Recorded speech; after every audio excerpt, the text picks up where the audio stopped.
Hello everyone, welcome to DSL classes. So ये हमारा एक सीरीज चल रहा है बेस्ट 500 क्वेश्चन सीरीज क्लास 12 के लिए।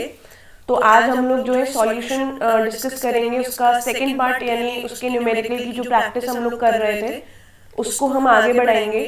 एंड आज की जो हमारी टॉपिक रहेगी वो रहेगी कॉलिगेटिव प्रॉपर्टीज। स्टार्ट करते हैं। Before moving on to the numerical portion, this is the iconic subscription which I want to talk about. तो अनअकैडमी पे अभी तक प्लस की सब्सक्रिप्शन होती थी जहाँ पे आप लाइव क्लासेस ले रहे थे and you were part of a special batch. But अभी तक ऐसा होता था कि वन ऑन वन इंटरेक्शन नहीं हो पाती थी फैकल्टी की एंड स्टूडेंट्स की।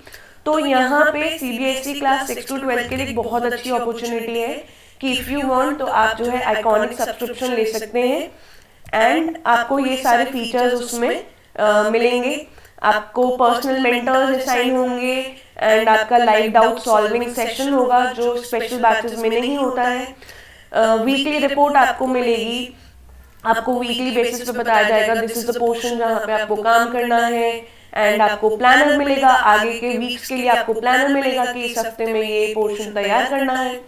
सो it will be really beneficial to you and खास करके ये पेरेंट्स के लिए बहुत ही अच्छी बात है। जो नया एक इनिशिएटिव अनअकैडमी ने लिया है ये खास करके लिए मुझे लगता है पेरेंट्स के लिए अच्छा है, बिकॉज पहले इस प्लेटफॉर्म पे पेरेंट इंटरेक्शन नहीं होता था, पेरेंट और टीचर की इंटरेक्शन नहीं होती थी। अब यहाँ इस सब्सक्रिप्शन को अगर आप ले लेते हैं तो पेरेंट जो है डायरेक्टली टीचर के कनेक्ट में आ सकते हैं, उनसे बात कर सकते हैं कि ये प्रॉब्लम है उनके बच्चे को, और obviously faculties will make sure कि उस डाउट को वो क्लियर करें। देन ये सब तो है ही, एडिशनल आपको प्लस का जो सब्सक्रिप्शन है वो भी मिलेगा, उसके बेनिफिट्स भी सारे मिलेंगे। You can attend all the test series. आप स्पेशल बैच का अगर पार्ट होना चाहते हैं आप वो भी हो सकते हैं। Coming on to the prizes, हम जानना चाहते हैं जब भी कुछ नया होता है तो हाँ ये इसका प्राइस क्या है अगर हम इंटरेस्टेड होते हैं, राइट। तो ये 6, 7, 8 के ड्यूरेशन के हिसाब से पैकेजेस हैं अलग अलग, जिसमें अगर आप डीएसएल क्लासेस का रेफरल कोड डालते हैं तो आपको बहुत बड़ा एक जो है एडवांटेज यहाँ पे मिलेगा, आपको डिस्काउंट मिल जाएगा। 9, 10, 11, 12 का भी इस तरह से ही पैकेजेस जो है ड्यूरेशन के हिसाब से बनाए हुए हैं, तो आप ये देख सकते हैं। इफ यू आर इंटरेस्टेड तो आप वहां पे जाके खुद को एनरोल कर सकते हैं। Now moving on to our lecture. तो सॉल्यूशन हम लोग पढ़ रहे हैं, एक पार्ट हम ऑलरेडी कर चुके हैं। तो आज मैंने आपको कहा था दूसरे पार्ट में हम सिर्फ और सिर्फ क्या उठाने वाले हैं, कॉलिगेटिव प्रॉपर्टीज। तो स्टार्ट करते हैं। एक एक क्वेश्चन मैं आपको डिस्कस करती जाऊंगी एंड आई टेल यू कि कौन सा कॉलिगेटिव प्रॉपर्टी यहाँ पे लगना है। तो 30 ग्राम यूरिया है जिसका मोलर मास है 60 ग्राम पर मोल। 846 ग्राम पानी में वो डिसॉल्व किया गया है। We need to find the value of vapour pressure of water for this solution if the vapour pressure of pure water at 298 kelvin is 23.8 millimetre mercury. तो इतना जो है हम लोग एक बार लिख लेते हैं, जो भी इंफॉर्मेशन हमें दिया है यहाँ पे वो हम लोग लिख लेते हैं, फिर हम देखते हैं हमें क्या निकालना है। तो सबसे पहली चीज देखो, हमें 30 ग्राम यूरिया दिया है तो ये लिख लेते हैं हम लोग, weight of urea is given to us which is 30 gram. And उसी तरह से पानी का आपको मास जो है वो दिया गया है जो कि है 846 ग्राम। उन्होंने पूछा क्या है, उन्होंने पूछा कि वेपर प्रेशर निकालना है सॉल्यूशन के लिए, आपको ये जो चीज है डिटरमाइन करनी है।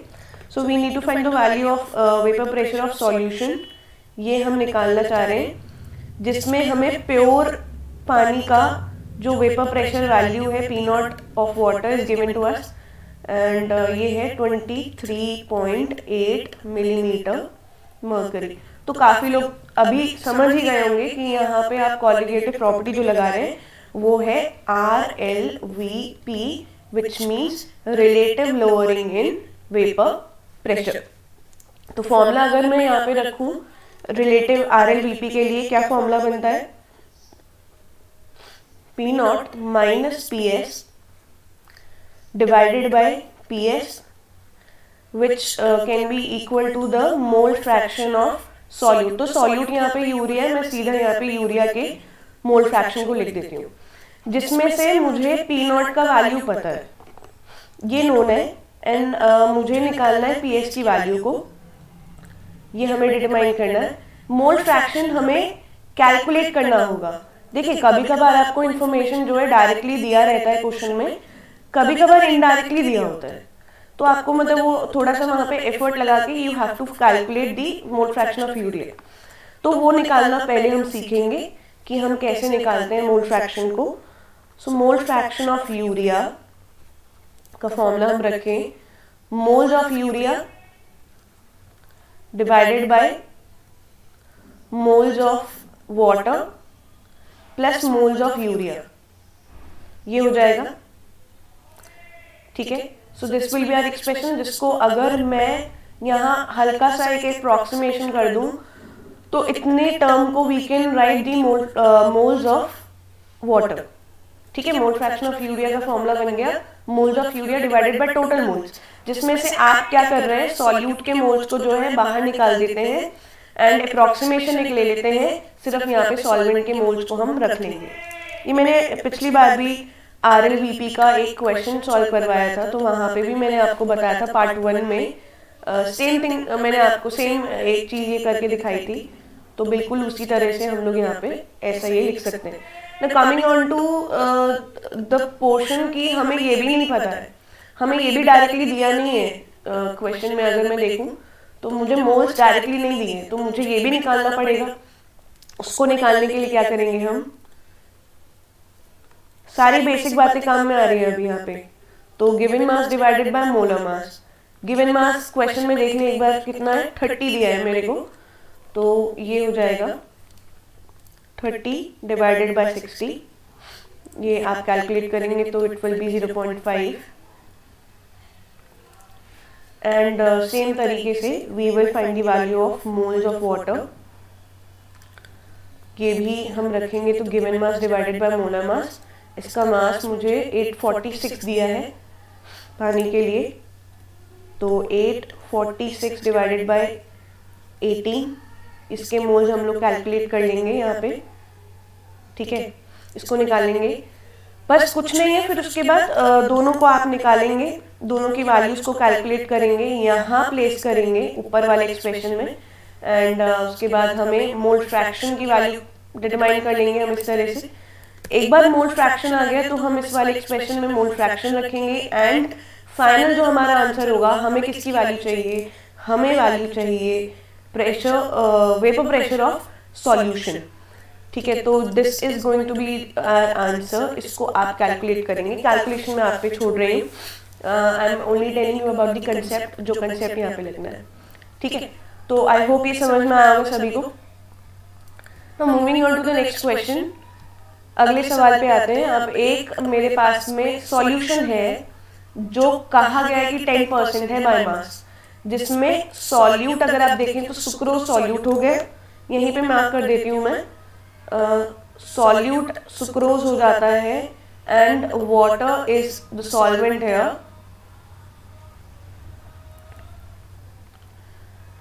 KF पानी का मुझे गिवन है 1.8 डिग्री सेल्सियस पर मोलर, उसका यूनिट है।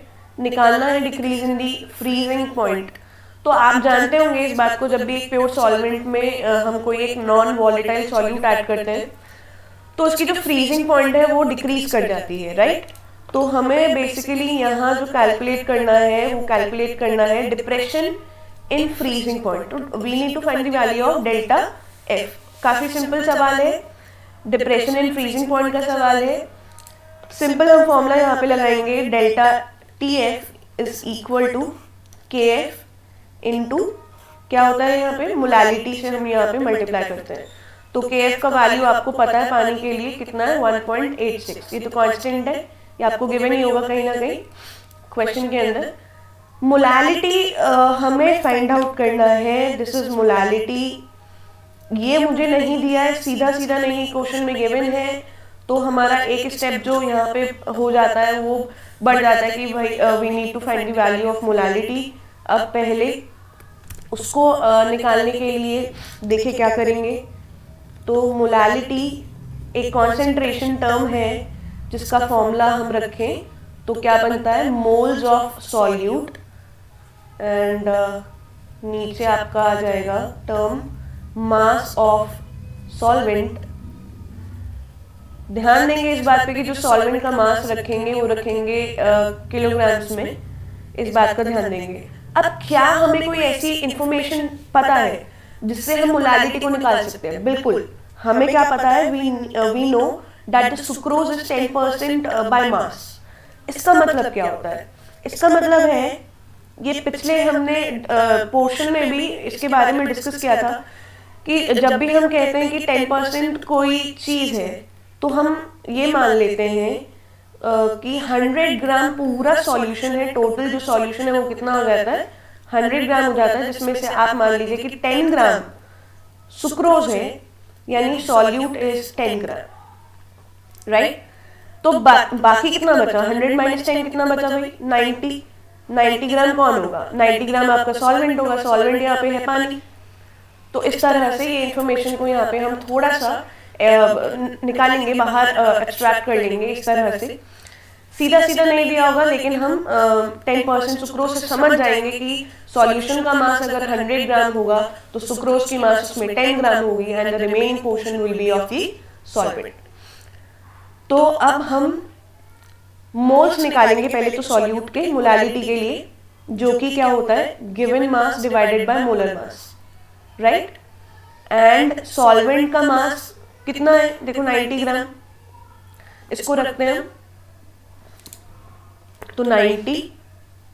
अब क्योंकि ये किस में है, ये तो किस में है, ग्राम में, और मुझे यहाँ पे किस में रखना है, किलोग्राम में, तो मुझे यहाँ पे एक फैक्टर जो है कन्वर्जन फैक्टर उसको भी यूज करना पड़ेगा, 10⁻³ यहाँ पे करना पड़ेगा। अब आ जाते हैं इसको फर्दर और आगे हम सॉल्व करते हैं। गिवन मास सुक्रोज का 10 ग्राम, इसको रखिए तो ये एक्सप्रेशन यहाँ पे जो बन जाएगा 10 डिवाइडेड बाय मोलर मास, उसका अब हम रखेंगे। मोलर मास मेरे को दिया है क्वेश्चन में कितना, 342, इसको रखेंगे 342 इंटू 90, ठीक है, और -3 जो है मैं उसको ऊपर ले जा रही हूँ कैलकुलेशन के लिए, तो इंटू यहाँ पे क्या हो जाएगा, 1000 हो जाएगा। इसको आप निकालेंगे, मोलालिटी को यहाँ से कैलकुलेट करेंगे, और जब मोलालिटी को कैलकुलेट कर लेंगे तो इस वाले एक्सप्रेशन में आप रख देंगे मोलालिटी को, एंड डेल्टा टीएफ का जो भी वैल्यू होगा वही हमारा आंसर है, क्योंकि उसने क्या पूछा है, उसने ये पूछा है कि भाई कितना फ्रीजिंग पॉइंट डिक्रीज करता है जब सुक्रोज आप पानी में डालते हैं, वो बताइए। तो we need to find the value of delta TF, right. यहाँ तक सबको क्लियर है? Moving on to the next question. अब एक सॉल्यूशन है जिसका बॉइलिंग पॉइंट बोला है कि भाई इतना ज्यादा हो जाता है जब आप सॉल्यूट का 1.5 ग्राम बेंजीन में डाल दें, ठीक है। निकालना क्या है, we need to find the value of molar mass of solute. तो पहले तो हम इंफॉर्मेशन लिखें कि क्या क्या इंफॉर्मेशन दिया है। तो अब सॉल्यूट का वेट पहले तो हम लिख लेंगे यहाँ पे कि सॉल्यूट का मास मुझे गिवन है एंड दिस इज 1.5 ग्राम। साथ ही में आपको सॉल्वेंट की मास भी पता है, सॉल्वेंट कौन है यहाँ पे, बेंजीन। सॉल्वेंट की मास भी मुझे पता है 100 ग्राम है, राइट। और वो कह रहे हैं कि जब सॉल्यूट बेंजीन में जाता है तो उसकी बॉइलिंग पॉइंट वैल्यू बढ़ जाती है। अब ये क्वेश्चन किसका है, एलिवेशन इन बॉइलिंग पॉइंट, इसी का सवाल है ना ये, colligative property, elevation in boiling point. तो डेल्टा टी भी हम जानते हैं, इसका मतलब यहाँ पे we know the value of delta T we 0.268 degree Celsius, ठीक है, ये हम जानते हैं। साथ ही में हमें केबी भी पता है, केबी को भी लिख लेंगे हम। सो दिस इज 2.65 केल्विन पर मोलर, ठीक है। तो ये सारी बातें हमें पता है। हम निकालना क्या चाह रहे हैं यहाँ पे, क्या निकलवा रहा है हमसे निकलवा रहा है मोलर मास ऑफ सॉल्यूट। तो ये हमें निकालना है। मैं आपको सीधा फॉर्मूला इसका बना के दे देती हूँ, वेरी वेरी सिंपल, सब आपको दिया है, क्या निकालना है वो बता देती हूँ। तो पहले तो हम फॉर्मूला लिखेंगे डेल्टा टीबी के लिए, delta TB is equal to KB constant into molality, right.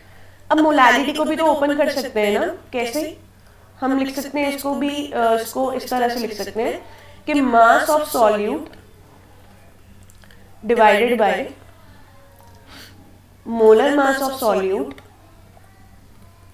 Into क्या लिख सकते हैं, mass of solvent, mass of solvent. और सॉल्वेंट के जो मास है उसको आपको ध्यान रखेंगे ये बात, उसको किलोग्राम में रखना है, ठीक है, ऊपर वैल्यू रखने सारी। तो ये हो जाता है मास ऑफ सॉल्यूट इनटू केबी, यहीं पे कर रही हूं मैं, into KB divided by molar mass of solute into mass of solvent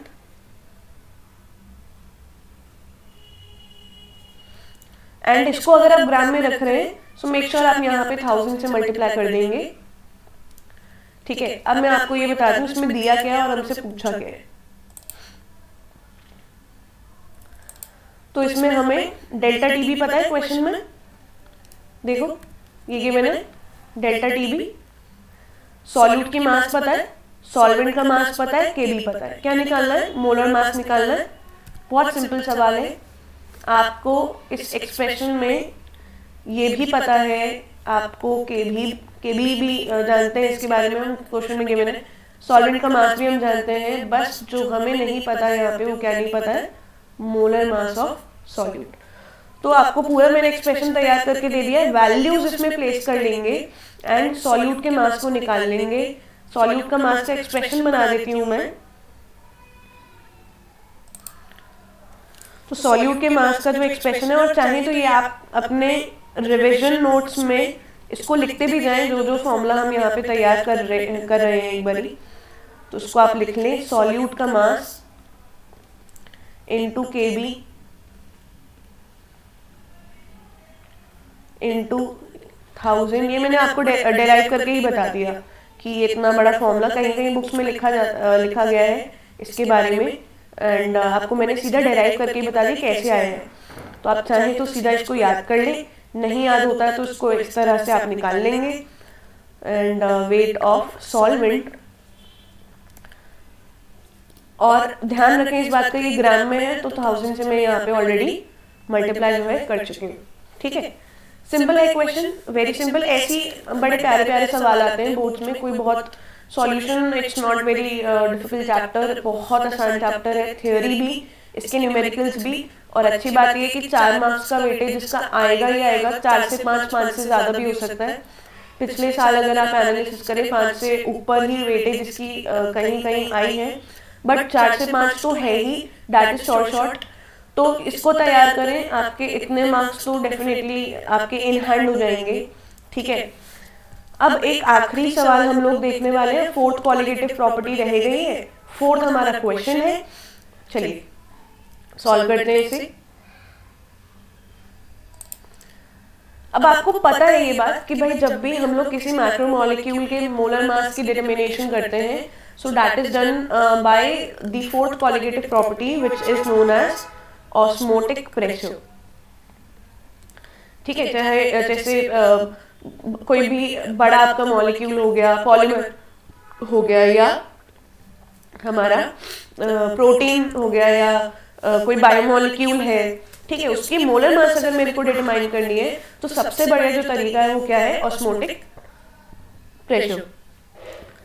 now moving on to the question, एक प्रोटीन है जिसका 100 मिलीग्राम हमें पता है, इसको लिखते जाते हैं साथ में, हमें वेट पता है प्रोटीन का जो कि 100 मिलीग्राम है, और आप चाहें तो यहीं पे कन्वर्ट कर लें, तो ये हो जाएगा 100 इंटू 10⁻⁻³ ग्राम, साथ ही में कन्वर्ट हम कर लेंगे हमारे कन्वीनियंस के लिए, तो दिस बिकम 0.1 ग्राम।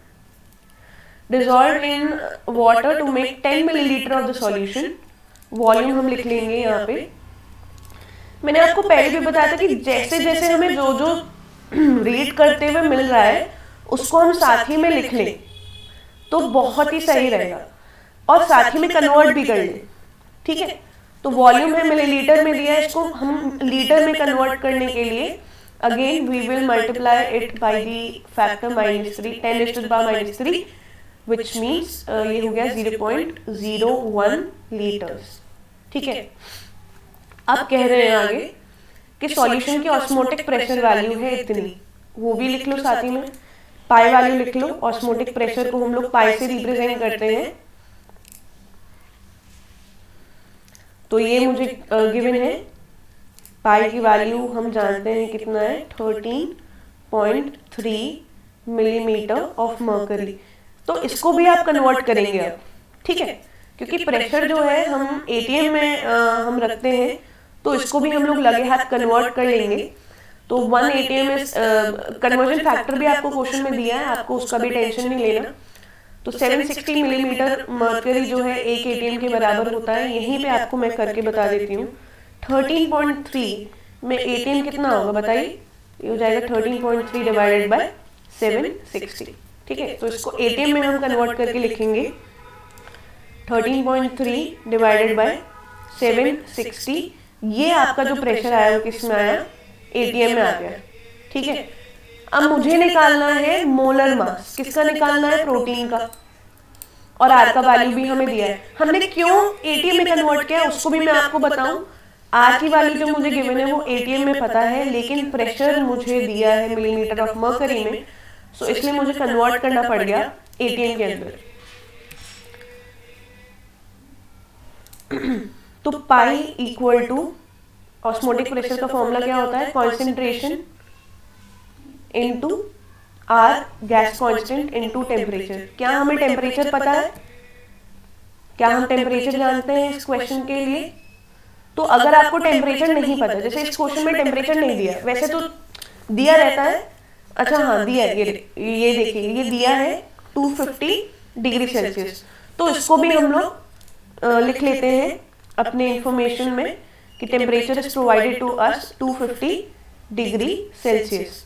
तो इसको हम लगे हाथ किस में कन्वर्ट कर लेंगे, केल्विन में कन्वर्ट कर लेंगे। तो ये 273 प्लस कितना हो गया 250, इसको कैलकुलेट करें आप अगर, तो ये हो जाएगा 523 केल्विन। ठीक है, ये हो गया। मेरे पास सब है जो मुझे चाहिए, जो मुझे निकालना है उसके लिए मेरे को सब पता है। अब कैसे मुझे सब पता है वो भी मैं आपको बता दूं। इस एक्सप्रेशन को हम ओपन अप करेंगे, कॉन्सेंट्रेशन यहाँ पे क्योंकि वॉल्यूम मुझे पता है, तो ऑस्मोटिक प्रेशर के लिए हम मोलारिटी को रख लेते हैं कॉन्सेंट्रेशन में इंस्टेड ऑफ मोलारिटी। तो ये आप कर लें, मोलारिटी के एक्सप्रेशन हम खोलेंगे, given mass of solute divided by molar mass of solute into volume of solution. इसको हम लोग लीटर्स में रखेंगे,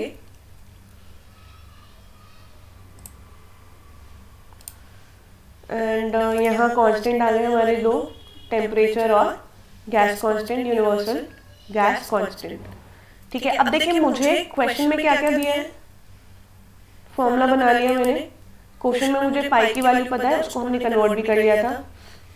मुझे मास ऑफ सॉल्यूट यानी मास ऑफ प्रोटीन ये भी मुझे पता है, this is also known to us. R तो कांस्टेंट है ही, ये भी हम जानते हैं। टेम्परेचर भी हमने कन्वर्ट कर लिया था केल्विन में। वॉल्यूम ऑफ सॉल्यूशन भी हमें पता है, ये रहा वॉल्यूम ऑफ सॉल्यूशन 0.01 लीटर।